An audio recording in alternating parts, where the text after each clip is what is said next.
Hey guys, welcome to Dental Experience. So today I want to talk about what I wish I would have known before I applied to dental school. So I got interviews at every single dental school that I applied to but one. And so I feel like I have a pretty good understanding of what it takes to get interviews to dental school and to get accepted. And so I hope that you guys are able to take what you want from this episode and learn from my experiences so that you can be better candidates and get into the school of your choice. So the main thing that I want to talk about today is timing. So everything that you do when it comes to applying to dental school is going to take longer than you think.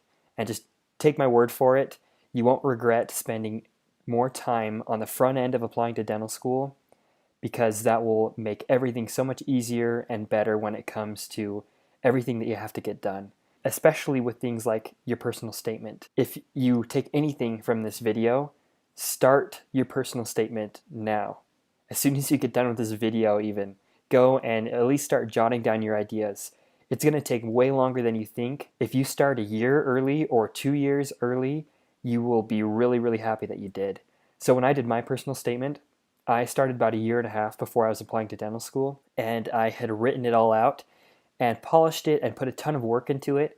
And then I sent it out to my family members and friends who I respected their opinions when it came to that kind of stuff. I remember my aunt gave me a call, and she's an author, so she has a pretty good idea when it comes to good writing and narratives and those kind of things. She told me that my personal statement was good, but that I should just completely rewrite it. And I remember being kind of frustrated because I had put so much work into it. I didn't.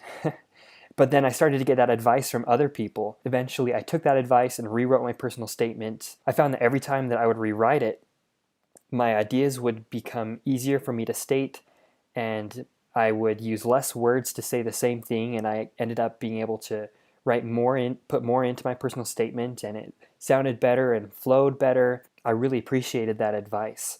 And so my advice to you again is to start early on that personal statement, rewrite it multiple times, because that's something that every single dental school will see. Every school that you apply to will for sure see your personal statement. And so that's really a lot of times their first impression of you.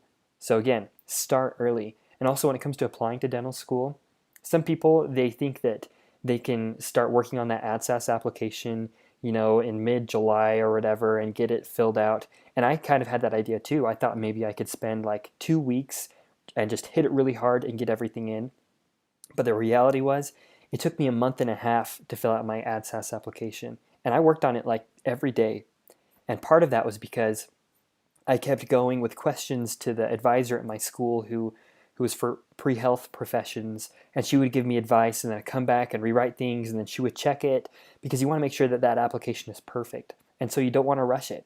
Some people that I know who started their applications late ended up not applying, like clicking that submit button until like late September or October. So they got fewer interviews as a result. Like some schools have already picked people that they want to have come in that class the next year by the time that my friends had clicked submit on their ADSAS application and could now actually get interviews. That's like throwing away money because applying to dental school is super expensive. Since they applied so late, even if they had a great application, they reduced their chances of getting into dental school. So start June 1st. Open up your computer on that day, start working on your ADSAS, and get that filled out as fast as you can, and that'll increase your chances of getting into dental school by a lot. Another thing that I wish that I understood was how expensive applying to dental school is. Like it seriously costs thousands of dollars. And so anything that you can do to reduce that cost helps.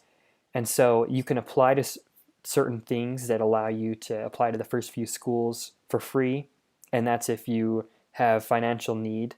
But there are also other tricks that can help you to save a little bit of money. One of the things that I did that I thought was really helpful when it came to saving money was getting a credit card. Now, if you are bad with credit cards, don't get one. But if you are responsible, get a credit card that gives you flying miles for your purchases and pay it off every single month so you never go into debt. And then use that and save up those miles so when it comes time to interview, you get those trips for free. And that's what I did, and it was so helpful because flying is expensive. That's a major expense when it comes to interviewing at dental school. And so I basically didn't have to pay anything for a lot of my interviews, which saved me probably close to $1,000, which is totally worth it. $1,000 that you're able to save on the front end of dental school is $1,000 that you don't have to pay back with interest after you get out of dental school. I hope that this has been helpful to you and you're able to take what you need from this advice. And I'll see you again on Dental Experience. Thanks for watching, and remember to subscribe.